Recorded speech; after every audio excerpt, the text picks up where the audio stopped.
Ang customer pala natin ay isang sikat na tao. Kaya ang goal natin is mapapirmahan ito dito.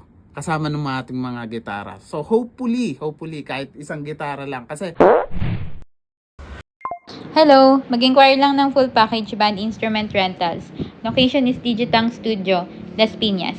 4-5 po ang full package namin and may additional na 1K for Beyond Laguna area. Anong event po gagamitin? Gagamitin lang po ni na Miss at ng buong grupo nila for photoshoot ng Nice Win for August 1.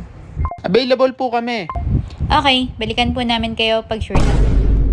Week 1, kahit wala pang confirmation, ay nagpe-prepare na tayo. Nung nabalitaan natin ay agad-agad tayo nagpalit ng mga string. Sobrang excited, pati yung ilan sa drum skin ay pinalta na natin.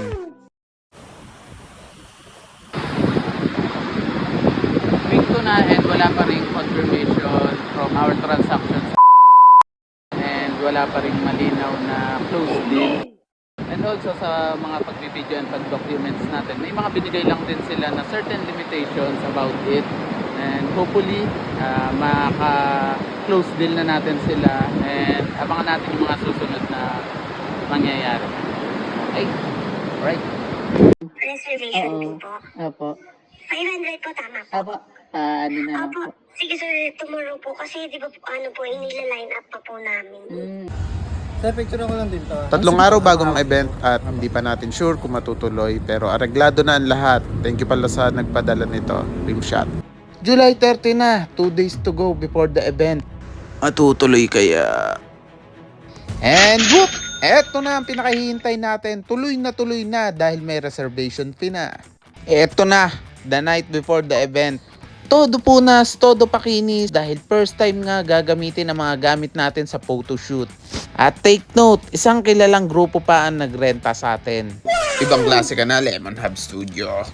At itong tatlong to ang napili nila. Iwan muna natin si Les Paul. Yan, tapos na tayo sa prepare ng mga nirentahan ng ating customer for tomorrow.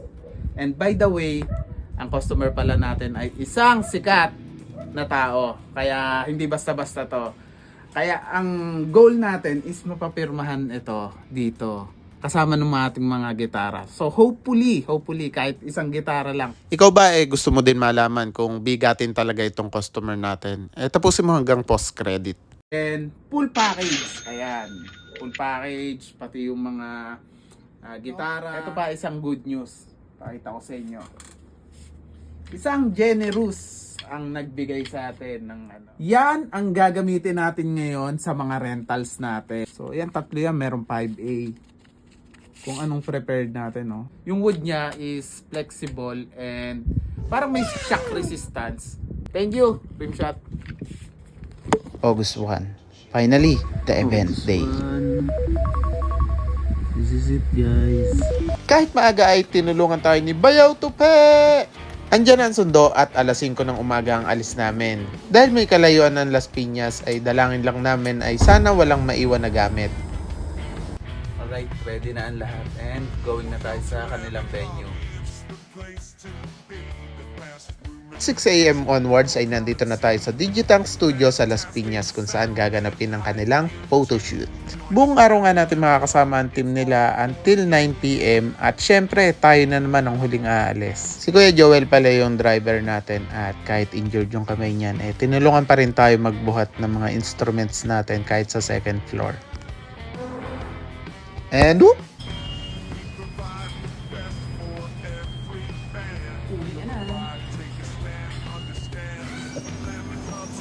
But hold up!